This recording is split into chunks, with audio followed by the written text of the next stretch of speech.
The first thing that Zoe thought when she caught sight of the black-robed figures was, "Oh good, people." And then she noticed the mutilated corpses. Really, the overgrown underground temple ruins should have clued her in long before that. The ominous chanting reverberating out of the chamber below was just the cherry on top by this point. And Zoe had been cautiously on guard for something like this at various times since she arrived in this place. She mentally chastised herself as she ducked back down into the deeper shadows of the unlit balcony. Of course, my first encounter is going to be something like this. That's just how it works.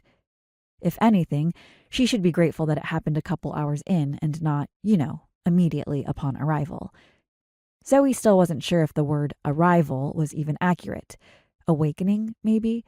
The last thing she remembered before all of this was a hazy recollection of the preparations for her medically induced coma. Hazy, due to a combination of powerful painkillers and sedatives, and the rabies symptoms they were intended to alleviate. No one had much hope for her recovery. After all, even the Milwaukee Protocol, the reason for the coma, had long been established as ineffective. But get people desperate enough and they'll try anything. Zoe was going to die anyway, so why not give it another chance? At least that's what her parents seemed to think. So when Zoe woke up feeling cool, calm, and pleasantly refreshed, she was understandably relieved and surprised. That surprise quickly turned to confusion when she realized she wasn't in a hospital bed, but in some kind of stone and metal sarcophagus. She just sat there for longer than she cared to admit. She wasn't in any kind of hospital, that much was clear, but she didn't have any idea what it could be. The only thing that really came to mind was ancient buried ruin, the kind of place where she imagined revolutionary developments in archaeology would happen. It was a spacious, 9-sided circular chamber, all worked metal and polished stone rising up to support a steeply vaulted ceiling.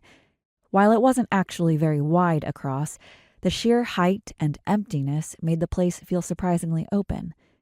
It was also quite dim, colors and shapes dull and muted, but that she could see it all surprised Zoe. There were no windows, after all. Instead, the ambient illumination came from the softly glowing colors of the glyphs engraved all over the 8 other sarcophagi encircling the chamber, ones like Zoe's. Or no, only 5 of them were glowing. The glyphs on 3 others had gone dark. 2 others sat open and empty in much the same ways Zoe's had. The last was, for lack of a better word, shattered. Now feeling a heady cocktail of relief, confusion, curiosity, fear, and a potent dash of excitement, Zoe shakily slid herself up over the smooth stone lid and down onto the immaculately polished tiled floor. A look behind confirmed that the glyphs on her own sarcophagus were nearly finished fading. Zoe eyed the 5 that were still sealed and brightly glowing.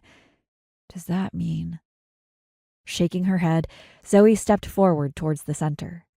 Something about the cool stone beneath her bare feet felt odd. Frowning, Zoe looked down past the loose hospital gown she was fortunate to still be wearing.